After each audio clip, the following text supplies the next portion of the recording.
Ow! Hello.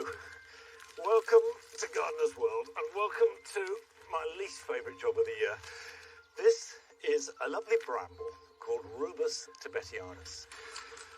But it's about as prickly as a plant knows how to be. And also, wherever it touches the ground, it layers itself and makes a new plant. And very quickly, this can become a thicket. So it must be cut right back to let the light in, and then these rich new flowers can come through. And I'll tell you what, a day like today, it doesn't feel like spring, it feels like summer. On tonight's programme, we join Frances Tophill for the last time in Barbados, where she visits a very special tropical garden. And we meet Chris Haynes, who has changed a whole generation's approach to how we treat and value the wildlife in our gardens.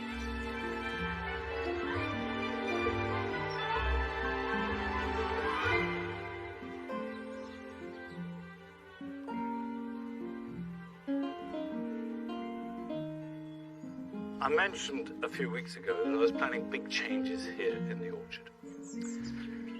What I'm going to do is make a soft fruit garden in the middle of the orchard. So we have layers of fruit, but there's a lot of grass to remove before we can even think of planting. And I have, in the past, removed turfs with this, which is my grandfather's turf lifter. And I know he used to use it because it's his. It's got his initials on it. MMW, Matthew Montague Wyatt. And the way it worked was to cut along a line with a spade and then cut out slabs where you wanted the turf to go. And then you've got your turf lifter. And you put it in under like that, push down, slide it along, and you have a turf. And you do that over all the area you need to cover. And you'll end up sore, exhausted, and glad you don't have to do it again. However, I'm going to cheat. I'm going to use a machine.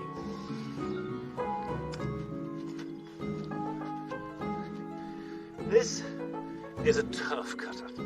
You can hire them from most hire shops. They're not expensive, and they do a good job. They certainly take an awful lot of the sweat and graft out of clearing an area like this. And it doesn't matter what grass, if you want to grow plants, you've got to remove that grass before you prepare the soil.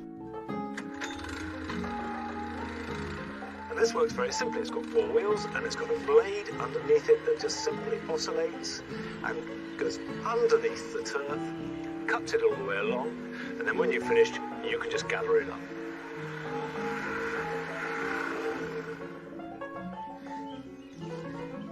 Pretty good, eh?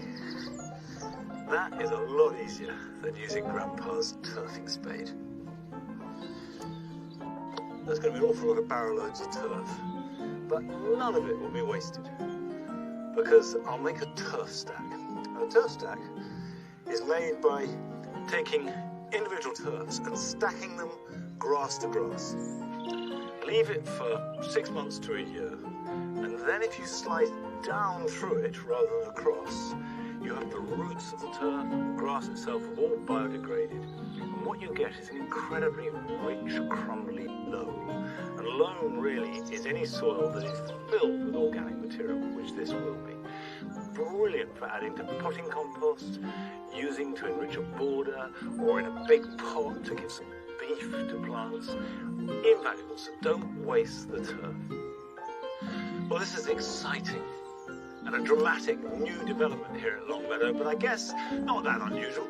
People are and have been growing soft fruit on allotments and gardens all over the land for centuries. But Frances Tophill spent her winter doing something that was distinctly unusual, because she was working in a botanic garden in Barbados, lucky thing. This week we join her as she sets out to visit a rather extraordinary garden.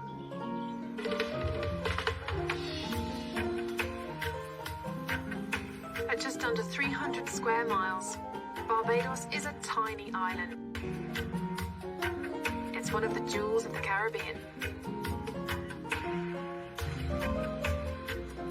With its perfect tropical climate, it's home to some stunning tropical plants and some very special tropical gardens.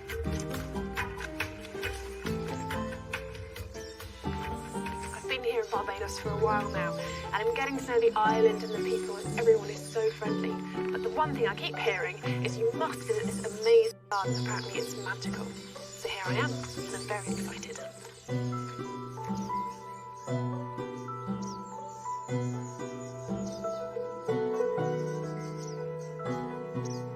This awesome garden has been created in a 100-foot deep crater, or sinkhole, grow.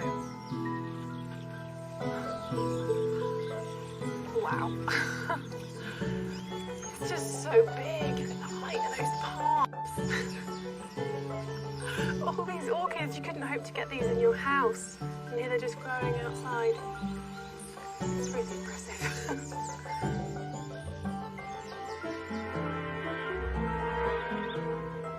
Apart from rubbish, the only thing here were these incredible royal palms. Barbadian Anthony Hunt ignored local sentiment, saw the potential, bought the land, and created a paradise. So Anthony, when you decided to take on the challenge, how did you kind of go about creating the garden that you wanted? Well, the first thing I had to do, of course, was build the steps. Because when we had the steps finished, once we did that, then you could bring all the garbage out and at the same time bring down the compost, all the plants, all the pots, and really all the big plants that we needed to use for the landscaping, plus the statues.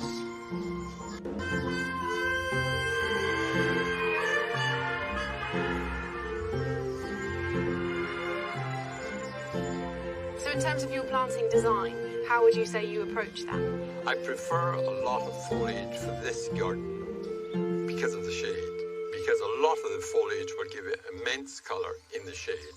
This plant is an califer, and we brought that in from Thailand. And that whole area was a mass of shrubs. We took them all out, and as you can see, there's a seating area in there now. Anthony also has a novel way of using pots to make the most of the warm Bayesian climate. We have these big dishes because you can instantly move them back to the nursery or move them to another area where it's sunny. We can see these Spataglottis. Right now, full sun there, but if the sun moves off of them, then maybe we'll put anthuriums there. And then when you see the anthuriums, oh, they're beginning to burn, then you move them. Okay. I have a huge collection of bromeliads, and I can march them around without any difficulty at all. Do they like sun or shade? Some like sun, some like shade, but you can just march them around. But because I have a really stiff leaf, you have to be really careful, because if you take one out to deep shade and then you move it into direct sun, you can have burning. So it's knowing your plants and know knowing your garden. And knowing the plants, knowing the garden, and know where it's come from. Anthony is constantly tweaking and refreshing the plants in his garden and grows many of them himself. He uses one method called air layering that encourages roots to grow from the stem of an existing plant. So first off, and about 1 inch, you just take a knife or a secateurs, you take the skin off all the way around, okay? And then on this piece that you've got where there's no bark, you put rooting powder. Now this is a hardwood cutting, so I use for hardwood. Once the flesh of the stem is exposed, the area is wrapped in damp compost and covered with foil to keep it moist. When the new roots have developed, the stem is cut below these new roots, creating a new plant, while the mother plant continues to flourish. It's a simple but effective technique that can be used in the UK, mainly on shrubs. This is one that's been air layered about 6 weeks ago, and we have a new plant to put anywhere else in the garden. I just want to say as well, 6 weeks in Barbados is not 6 weeks in the UK. I doubt very much you'd have roots like this after 6 weeks. Yeah. The answer really is when you come on holiday, you want to air layer your plants, bring them on holiday 2 months to Barbados.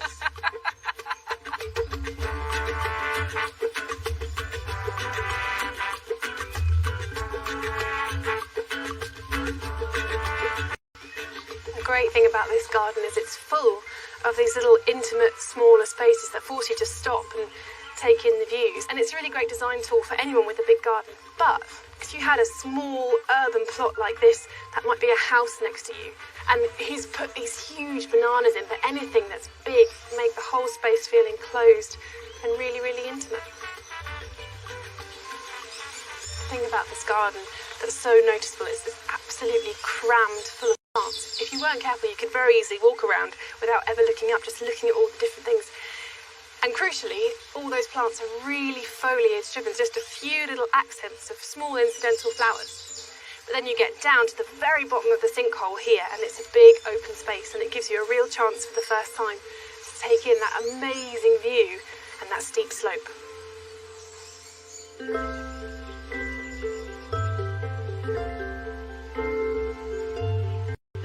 What does it feel like that this is your garden?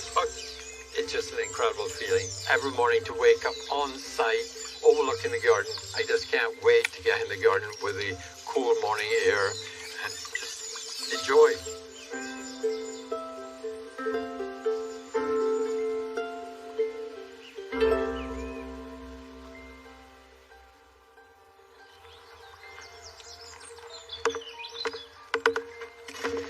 It is interesting how often that an unlikely location brings out the creativity in gardeners. And you do find that for people, but lovely to see it. Now, going from the exotic to the ordinary, but sometimes sublime, because it's potato planting time. And anybody who grows any veg at all, sooner or later is going to grow some spuds. But they do take up an awful lot of room. And if you haven't got an allotment or a garden big enough to give over to rows of potatoes, you may be put off, but don't be. Because you can grow potatoes very successfully in a bag. That could be a bin bag, it could be an old shopping bag, but you can buy special potato growing bags. And actually, these are very good because they're strong and they've got holes in the bottom for drainage, and you can reuse. And they just do the job very nicely indeed. You can buy a peat-free potting compost, and that will be fine, and they'll grow perfectly well. I'm actually adding a little bit of homemade compost. That's going to get them going to a good start. Right, and fill it half full.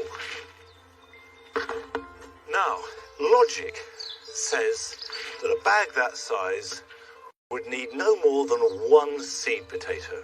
Because when you're planting them out in the ground, you would space them 18 inches, sometimes 2 foot apart if they're main crop. But it has been found that if you crowd them in a bag, you actually get a better crop. So I'm going to put 3 in a bag that size. Now this is a variety called Orla, and they will be ready to harvest about the beginning of July. And you can see there's a little eye there, and that's the shoot that's going to produce the foliage. If you've got 3 or 4, rub the extras off. You only need 1. Pop them in with the eyes sticking up, and then cover them over with more compost. And then when the foliage reaches the top of the bag, you can earth it up by covering it with more compost. And that will encourage better tuber formation and also stop any risk of them getting green, because when the tubers see the light, they turn green, and then they're poisonous and no good. So you've got to keep them covered with soil. You don't need to put that anywhere warm. You don't need to water it at this stage. Only water it when you start to see the growth. That's it. Growing potatoes is easy. And you'll be amazed at how delicious and satisfying that crop of new potatoes in July is going to be. Now, all of us garden presenters have been putting forward the argument for the one plant, the golden Jew gardens over the last 50 years. And this week, it's a chance for Mark Lane to put forward his case. Echinacea has undergone an explosion in popularity in the last 15 to 20 years. It was brought over in the 18th century as a herbal remedy from North America, and now we use it to extend the season from June all the way through into autumn. And there are wonderful cultivars, all in different colours. and also different shapes and forms. The Greek word for echinacea is actually echinos, which means hedgehog, and it looks just like that, especially when it's covered in frost through the winter months. My favourite is Echinacea pallida. It's absolutely beautiful and sublime, and the petals are actually really elongated and just droop down from the central cone, and it just looks wonderful. Its impact on the naturalistic prairie style of planting is why Echinacea is my Golden Jubilee plant. When you've heard all 10 proposals, you will have a chance to vote on your Golden Jubilee impact plant. And then we will announce the result at Gardeners'World Live in June, and we'll be telling you how to do that. Now here at Longmeadow, we've been cutting back with a vengeance. The grass borders have had their annual shear, but in the jewel garden, I've cut back the purple hazels. That's let in a lot more light already, and you can see new, fresh growth almost by the day, which makes it the perfect moment to lift and divide herbaceous perennials. Herbaceous perennials, as the name implies, die right back in winter and then start to grow very vigorously in spring.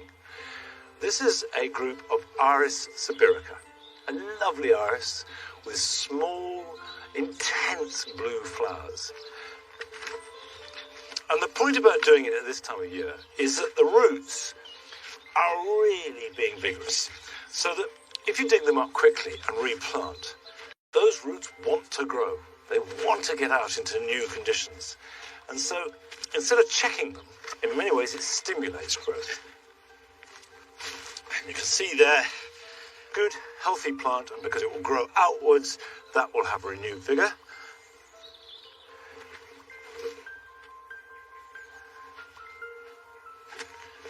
Now, I do have some iris in here. I've got a clump growing in there, and another one here.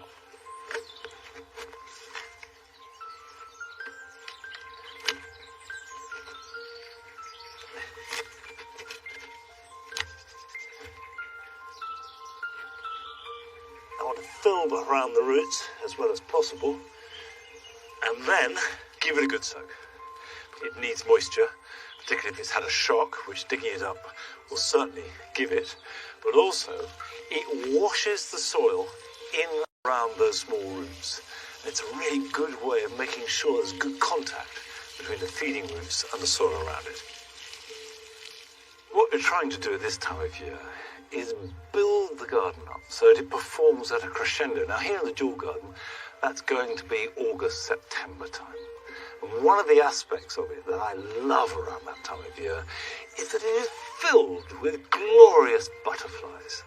And the growth of appreciating and valuing and encouraging wildlife in our gardens can be put down largely to the work of one man, Chris Baines, who pioneered the idea of wildlife gardening in the 1970s and 80s. And we went along to meet him.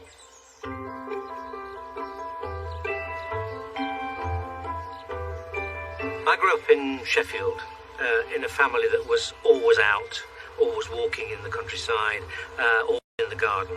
So I had a great love of nature from the very beginning. But I also saw most of my childhood landscape built over. It was, the overspill area for the city. So the quarry pond I used to fish for newts in went. The hayfield across the road went. And that, I think, coloured my life quite a lot with hindsight. And through the 70s, there was a big growing awareness that the countryside was not the same place it had been 10, 15 years before. So the whole nature conservation movement was beginning to build up steam, but it was completely preoccupied with agriculture, the agricultural revolution, the loss of hedgerows. But nobody in the conservation movement really was looking at towns and cities. And the idea that there could be anything worth saving in the middle of towns never crossed the conservationist's mind. I'd also been working in problem housing areas in Brixton and toxteth and depth. And what I've been doing was working with kids particularly, getting them involved in growing things. And it became very obvious that actually you didn't need to see otters and golden eagles. If you could watch a ladybird walking up a plant stem, that was intriguing enough on the door. Thing was trashed and burned out. Nobody had touched the sunflowers on the Tulsa Nature Garden because the kids had planted them with me, and everybody on that estate knew that. So I was really convinced that actually quite modest nature conservation, where people lived and worked, had a real role to play.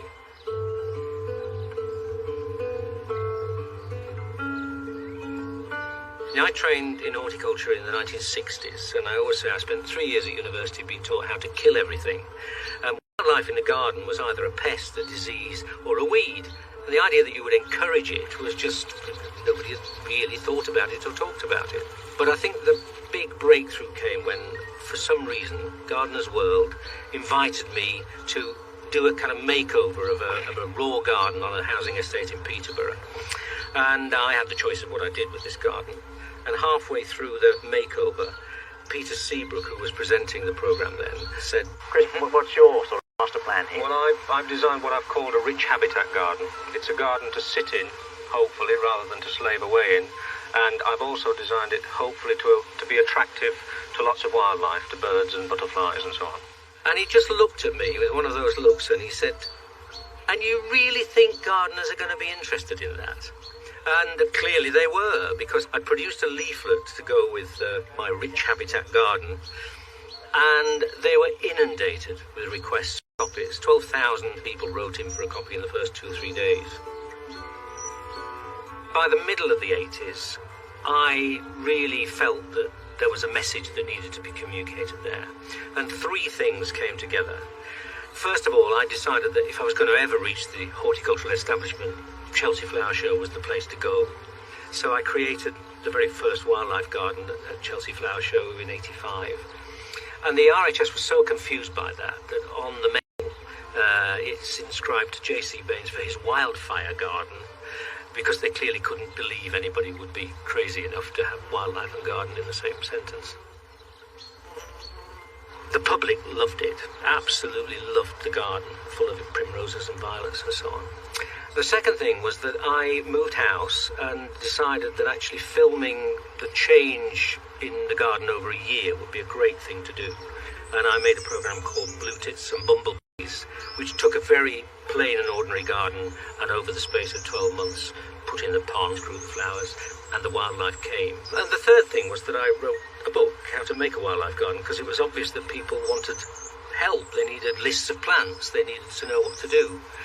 And those 3 things really made a difference. What I've always wanted is for ordinary people with ordinary gardens to just tweak things a bit.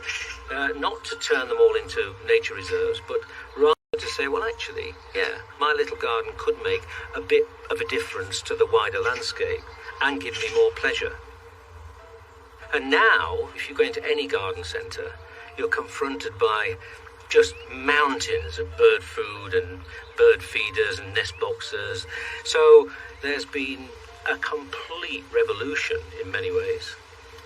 And from a conservation point of view, it's very clear that all of those gardeners making a little bit of difference in their own patch has been the salvation of frogs and dragonflies and goldfinches and a whole range of species. And that gives me a great buzz even now.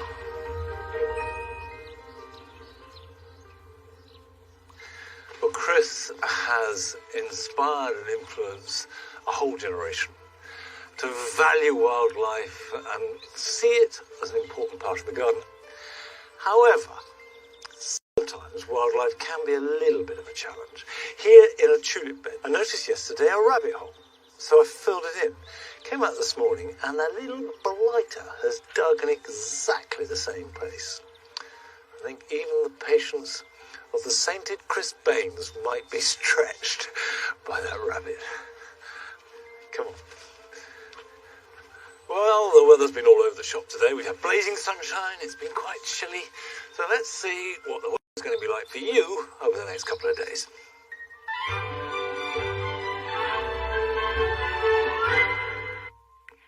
there, changing our weather as we change our month for Saturday.